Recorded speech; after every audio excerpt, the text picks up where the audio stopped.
బాణాపురానికి పేరు ఎలా వచ్చింది?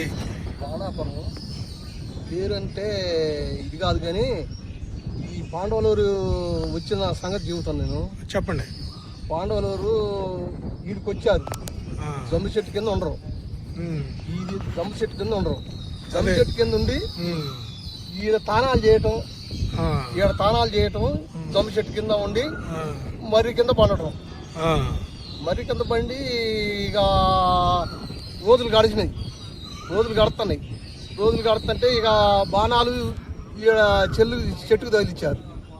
బాణాలు చెట్టుకు తగిలిచ్చి బారుగా కొండపెళ్ళిపోయారు. మొదగాలి గంధసిరి నుంచి బాణాపురం ఆడ ఇద్దరు దొరక్క ఈడికొచ్చారు. ఈడికొచ్చి కొండపల్లి ఇల్లటరాజు గద్దె కాడికి పోయారు. కొండపల్లి రాజు గద్దె కాడికి పోయారు. అంటే వాళ్ళకి అనుకూలమైన ప్రదేశం బాణాపురం దొరికింది. నీళ్ళకి గాని ఉండటానికి గాని ఇది ఆయుధాలు దాచిపెట్టుకోవడానికి గాని బాణాపురం అనుకూలంగా దొరికింది.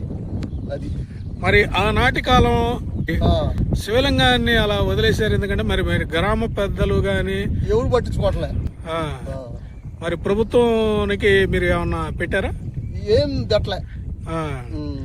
సరే, మా తరపున ప్రభుత్వానికి ఈ బాణాపురంలో ఉన్నటువంటి మన పాండవుల నివాస కేంద్రం కాబట్టి ఇది చరిత్రలోకి ఎక్కింది కాబట్టి దీనికి అభివృద్ధి అయ్యే విధంగా మేము ప్రభుత్వం వాళ్ళకి తెలియపరుస్తాం.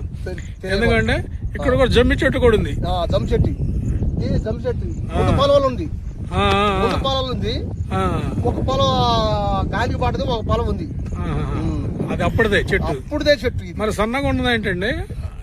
కొమ్మ